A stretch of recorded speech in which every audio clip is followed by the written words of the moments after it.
About LO3F in Uganda, LO3F it is an initiative by the Commonwealth of Learning. This is an intergovernmental organization that brings together all former colonies of Britain under one umbrella. And LO3F Uganda started way back in time, about 4 years ago.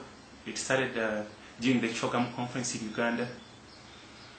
And we were tasked to come up with an ICT platform, a web-based ICT platform that can allow information to flow from the research institutions, from institutions of higher learning, and then it trickles down to the farmers who need it the most.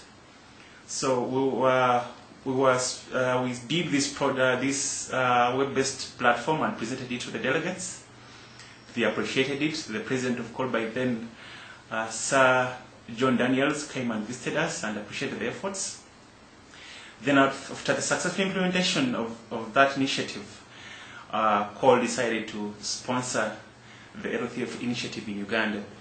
We started in last year, September, with a feasibility study in southwestern Uganda, in the districts of Kabale, to find out exactly what information gaps exist between the researchers and the farmers. You know, we have a problem that most of the research knowledge that has been, for example, developed by the research institutions and the researchers and scientists still lies idle in the archives of these research institutions. It does not trickle down to the farmers who actually need to use it the most. So we decided to carry out a feasibility to find out exactly what information gaps exist within the farming communities in southwestern Uganda, particularly Bufundi sub-county in Kabale district. So after that, we launched our first phase. This was actually about developing content or sourcing content from research institutions and developing local content, for instance, that can actually be shared across the different actors in the agricultural sector in Uganda. So this is how we started. We have different activities that we are running, including the development of content by the initiative itself. We have content from researchers that is being translated into local dialects. So, because basically most of the farmers are illiterate, and for them to understand and be able to use this information, it has to be in the language they can actually easily understand.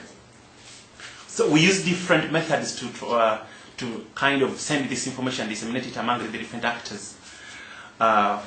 We use mobile phones, because after the feasibility study, we actually found out that almost 70% of the farming community in Kabale have access to mobile phone services. Almost 95% have access to radio. So we are using those different ICT methods to disseminate this sort of information. We're using radio, Voice of Chigezi in Kabale to disseminate information to our farmers on best practices on potato production, on beans, on sorghum, and we have a value chain on honey with the Batwa. They are famously called the pygmies. So we have a fusion of different ICT tools that we actually use to reach out to our communities. I think that is all I can say about LO3F in Uganda.